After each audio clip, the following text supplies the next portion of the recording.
All right. Did you have Chris Paul to the Warriors on your bingo card, Chris Mannix? I did not.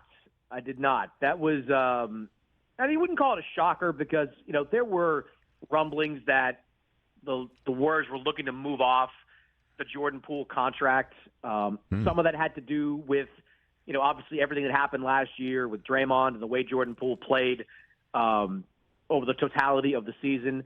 Some of that has nothing to do with Jordan Poole. It's just the money. And we talked about how, draconian the NBA collective bargaining agreement is.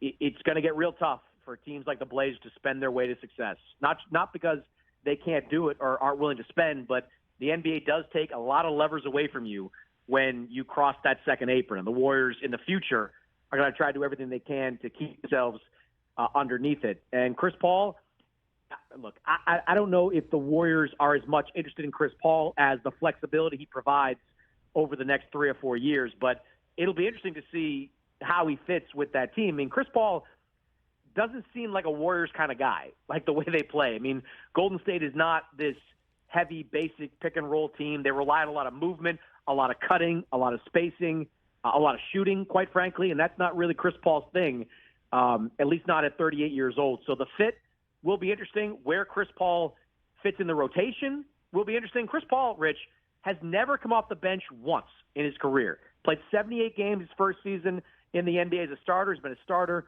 ever since. Will he come off the bench in Golden State? There's a lot to figure out with this Chris Paul fit with the Warriors. So then it stands to reason you did not have on your bingo card the Wizards getting more for Chris Paul than they got for Bradley Beal or Kristaps Porzingis, right? Then that.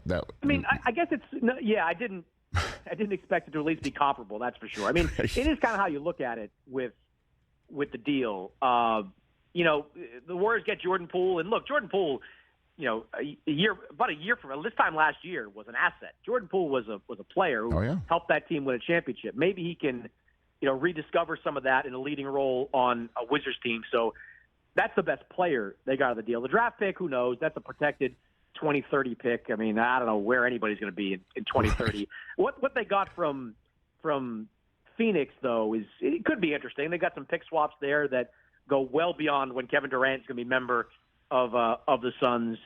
So those could turn out to be valuable pieces to deal down the line. But the fact that it was even comparable, Rich, is wild. I mean, Chris Paul's 38. He's got 1 year left, one guaranteed year now left on his contract. And they were able to swing, a good young player and a future draft pick in exchange for him. So this means Draymond stays in Golden State?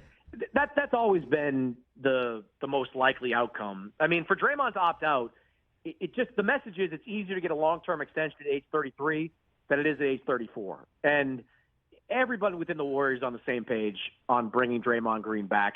I don't know yet if they've talked specific numbers, number of years.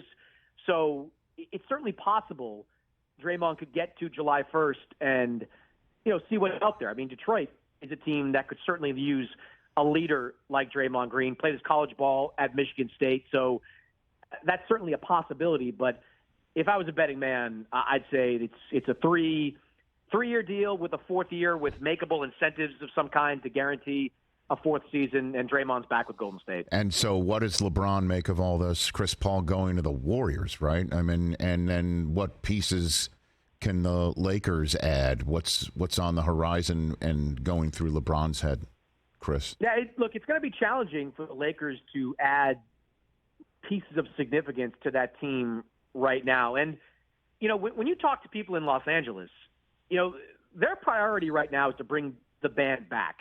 A few years ago, after coming off that bubble championship, one of the mistakes the Lakers made was they just started to let that roster break apart.